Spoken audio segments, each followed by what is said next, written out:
Hello everyone, I'm meteorologist Charlie Ironmonger. Thank you so much for joining me today for your 1 p.m. news and weather update from the First Alert Desk. We've got news out of Greenville where a man is now facing another round of break-in and theft charges.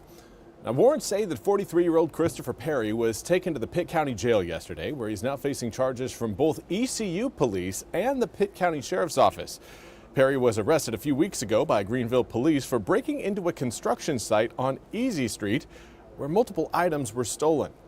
Perry was charged with breaking and entering, stolen goods possession, and damage to property after many of the stolen items were found at his home.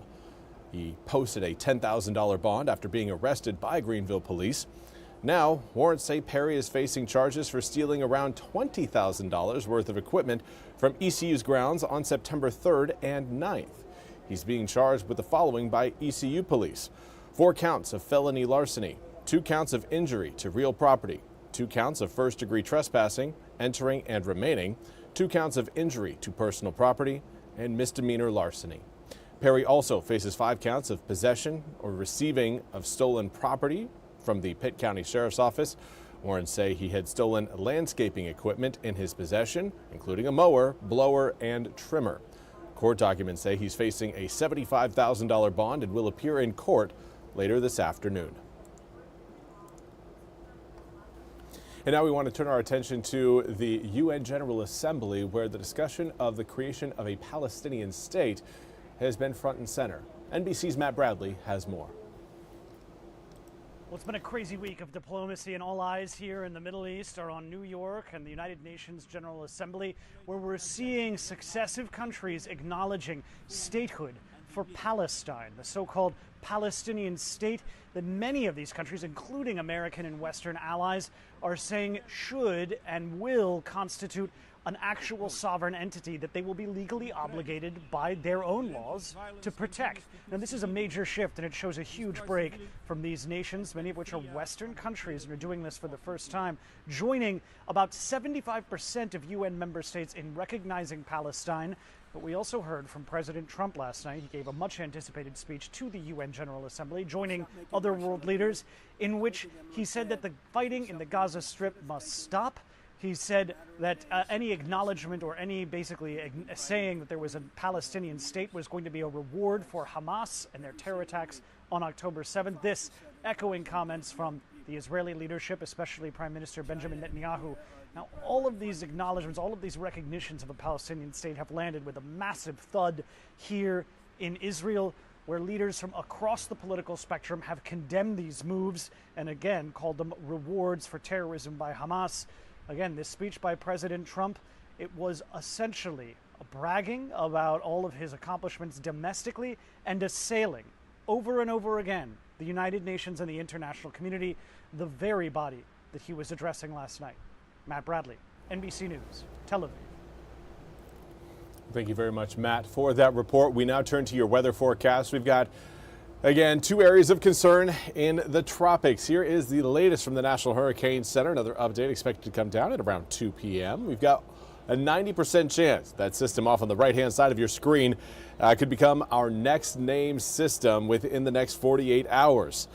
The other system right now not showing the same sort of odds, but I want to draw the reason for that. And you'll note around that X over on the right side of your screen versus kind of the central left side of your screen, the one on the right has a little bit more of a rotation with the thunderstorms around that X. That is indicative of a healthier low pressure system and a more organized cluster of thunderstorms. You look over at the X on your left, you're not seeing that same sort of pattern. You're seeing more just kind of showers and storms kind of popping up around and nearby that X. That's more indicative of, again, a weak short wave that, again, can create rain showers and thunderstorms, but is still a ways away from truly developing into a tropical system, which is why the National Hurricane Center is giving it only a 30% chance over the next 48 hours to develop into a tropical system. Over the next 7 days, though, that chance goes up to an 80% chance, a high chance.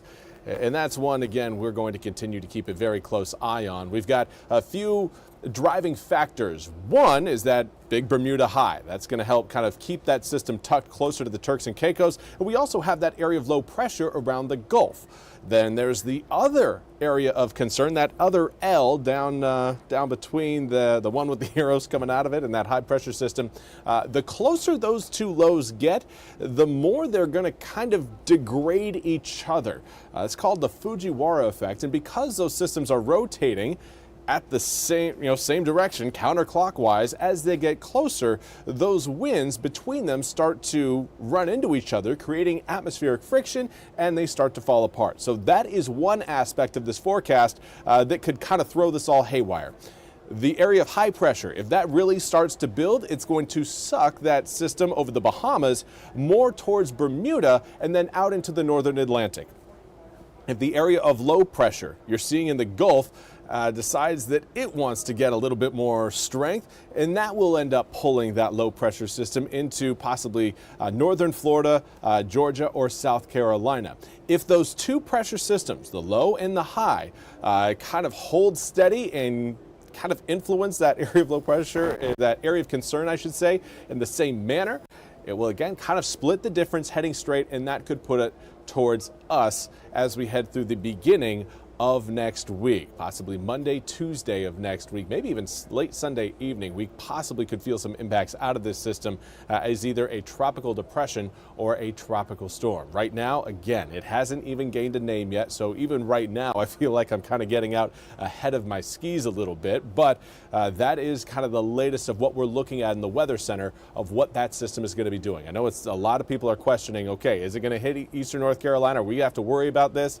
Right now, again, still a little bit too soon to fully tell, but we do want everybody to at least be aware, and that is certainly something that is happening. Now, Michael Heath will make a direct hit in NC. We do not know if it will make a direct hit. Michael, it's still way too early to tell, but right now we want people to understand that it is at least a possibility and that people, again, should be prepared for it. And what we're talking about right now is the area of concern right now that's sitting right next to Puerto Rico, right on the eastern side of Puerto Rico. May move over the island, but from there it's expected to move north of the Dominican Republic. But again, it's a ways away. I think we'll have a much clearer picture of what that system is actually going to do once we get that Hurricane Hunter data in. That should come up later on tonight. I believe by the time we wake up tomorrow morning, as those runs have had at least 12 hours to get that data in and go through a few runs, that we'll have a much clearer picture of exactly what to expect with this system for us here in the East. Hopefully that's the case. If not, then I'm going to be kind of bummed out and disappointed. Come on, give me an answer. I know, I'm with you guys too, but right now there's still just too many questions and too many variables is really the problem. We don't know which pressure system is going to be more impactful than the others, and that's, again, going to determine which direction that system goes. But now, let's get to Hurricane Gabrielle. This is a system running away from North America, moving east at 25 miles an hour, is expected to impact Portugal coming up early next week. That is not a system we need to worry about, but because it is the only named system in the Atlantic, do at least want to mention it. Air temperatures right now coming out of the mid 80s and into the upper 80s to low 90s for many inland areas. Those of you watching closer to the water, a little bit cooler, 82 degrees in Manio, Hatteras, and Oriental. We've got 83 degrees in Beaufort. However, as you head a little bit further inland, you're seeing some more heat. We've got 91 being reported right now in Stumpy Point, as well as Goldsboro, 92 in Rocky Mount, 89 in Swan Quarter, Jacksonville, and Williamston, 88 in Washington, Kenansville, Greenville, and Roanoke Rapids. We've got 87 in Ahoskie, as well as Edenton.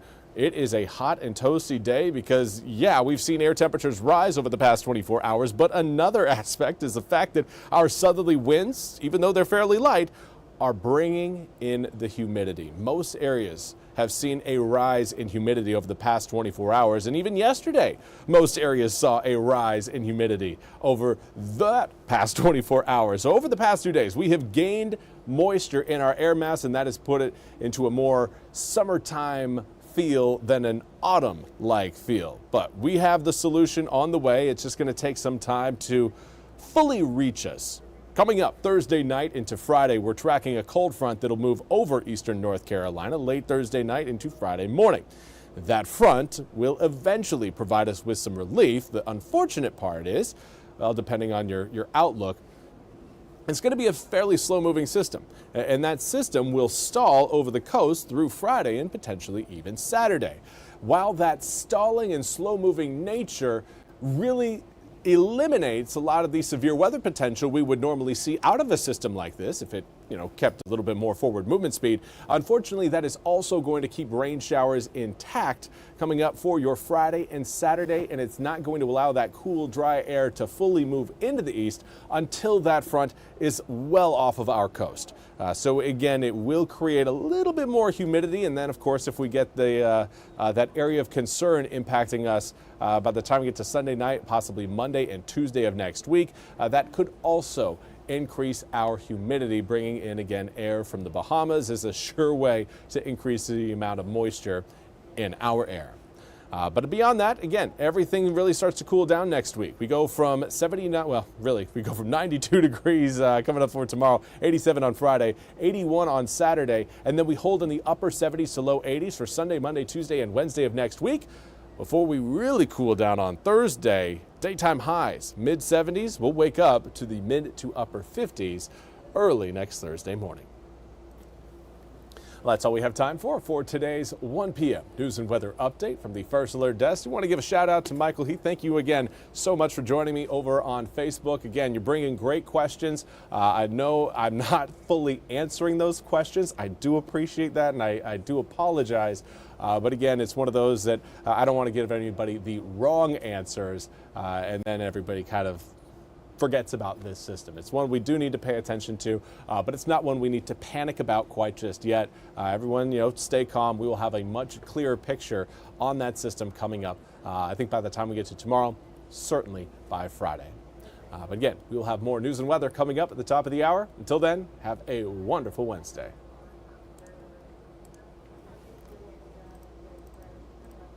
This hour of the WITN First Alert Desk is sponsored by Supreme Choice.